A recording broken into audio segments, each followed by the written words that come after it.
Hello. This video is for women leaders who work within male-dominated industries. My name is Jacqueline Twilley. I am the president at ZeroGap.co. We work with companies to help them engage, retain, and enhance the leadership of women who work within their companies, specifically those male-dominated industries. So a few days ago, I shared a post on LinkedIn, and it was 6 books for men who mentor women, with the goal to help men better understand the challenges that women face at work. The response has been phenomenal, just more than what I imagined it would be. And so I wanted to share out of that list of 6 books, there's one book that I'll add to it. It's one of the same authors from that list.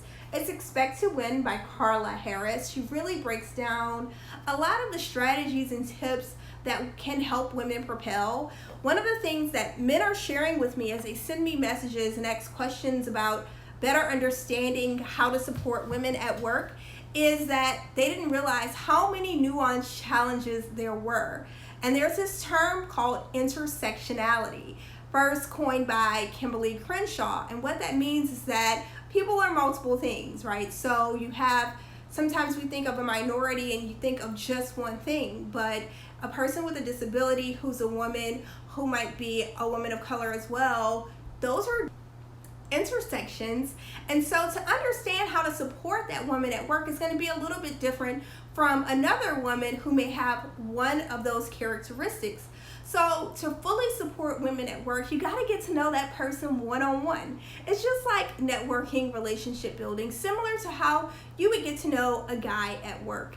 And so really want to demystify some of the myths out there. I have so many men who've reached out. They support women at work. They're mentors to women. They have no problem going to coffee or lunch with a woman.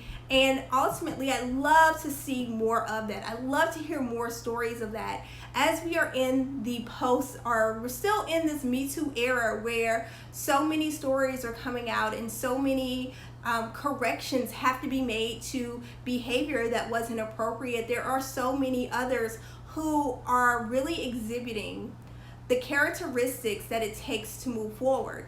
I recently saw a stat that says we're at an all-time high of women CEOs in Fortune 500 companies, and it's still less than 7%, or right under 8% maybe. And so that's the all-time high. Last year it dipped to about 5.4%, if I believe, and that's according to the number of women who lead Fortune 500 companies.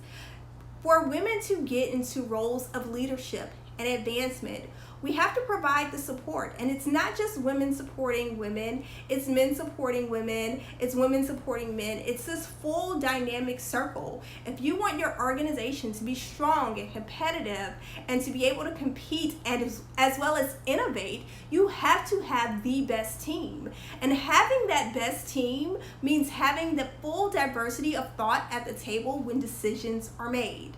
So I like to encourage you, if you haven't, go and read the list of the 6 books recommended for men who mentor women to better understand the challenges that the women face at work.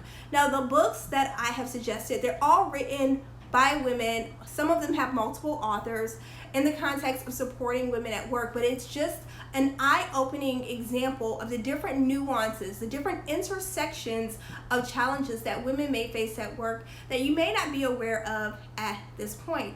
Now, again, I said this video is for women leaders who work within male-dominated industries. Please share this video with your male colleagues because many of them would love to support you. And in order for them to understand how to support you, it needs to have an open dialogue. So let's not just assume, oh, they know they should support me, or my manager knows he should support me. Help people to support you by sharing resources like this. And also, you know the specific challenges you may be facing at work. If you are in an environment where you can share that feedback, please do so.